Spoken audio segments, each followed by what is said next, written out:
السلام علیکم ویورز، میں شکیل آپ کو اپنے چینل شکیل پردیسی ولاگز پہ خوش آمدید کہتا ہوں۔ آج جو اپڈیٹ میں آپ کے ساتھ شیئر کروں گا وہ یہ ہے، سعودی عرب آنے والے مسافروں کے لیے محکمہ پاسپورٹ کی نئی ہدایات کیا ہیں۔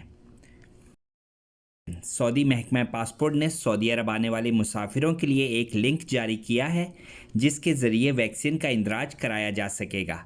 اس سے پہلے کل توکلنا نے بھی ایک لنک جاری کیا تھا جس کی ویڈیو میں اپنے چینل پر کل ڈال چکا ہوں۔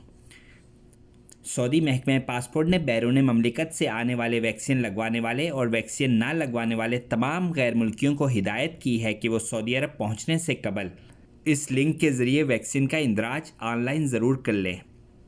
یہ لنک آپ کو اسکرین پہ شو ہو رہا ہے، آپ اس لنک پہ جا کر اپنا اندراج کروا سکتے ہیں۔ سرکاری خبر رساں ایجنسی ایس پی اے کے مطابق محکمہ پاسپورٹ نے بیان میں کہا ہے کہ ویکسین کی آن لائن اندراج کی بدولت ان کی امیگریشن کی کارروائی جلد مکمل ہو جائے گی اور انہیں ایئرپورٹ پر یا بری سرحدی چوکی یا بندرگاہ پر طویل انتظار کی زحمت نہیں کرنا پڑے گی۔ محکمہ پاسپورٹ کا کہنا ہے کہ کرونا ویکسین کا آن لائن اندراج جی سی سی ممالک کے شہریوں، مختلف قسم کے نئے ویزا ہولڈرز، مقیم غیر ملکیوں، ان کے اہل و عیال سب کے لیے ہے۔ اندراج انہیں بھی کرانا ہوگا جو ویکسین لگوا چکے ہیں اور ان لوگوں کو بھی جنہوں نے ویکسین نہیں لگوائی۔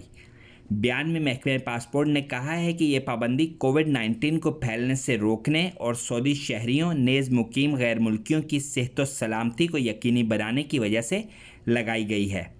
تو ناظرین، یہ تھی آج کی اپڈیٹ۔ اس کے ساتھ ہی اپنی میزبان شکیل کو اجازت دیجیے۔ اپنا اور گرد و نواح میں سب کا خیال رکھیے گا۔ اللہ حافظ۔